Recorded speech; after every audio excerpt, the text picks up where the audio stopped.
আমার লেখা একটি কবিতা কেমনে বুঝবে মানুষ।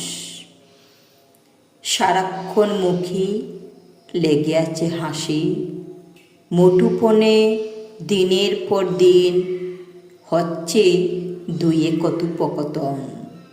আড্ডা খুনসুটি রসালো কণ্ঠে মুখের বুলি, মন কাড়ানোর চলে বেশ ভালোই কাটছে প্রতিক্ষণ।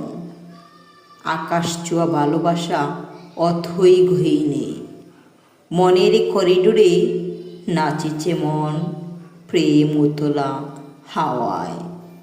কেমনে বুঝবে অন্তরে বিস্মাকা, মুখোশের আড়ালে অচেনা চেহারা, বাইরে খোলস ডেকেছে মিষ্টতায়। প্রকাশ্যে সাধু সেজে অন্তরঙ্গ ভাব বিনিময়ে, আপনের আপন কলিজায় বাদন, আড়ালে কূপ মেরে করিছে চেদন। কেমনে বুঝিবে মানুষ বড়ই দুরন্তপনা, দরাচুয়ার বাইরে ভালো সাজা, গোপনে ডিল করছে নষ্ট জীবন।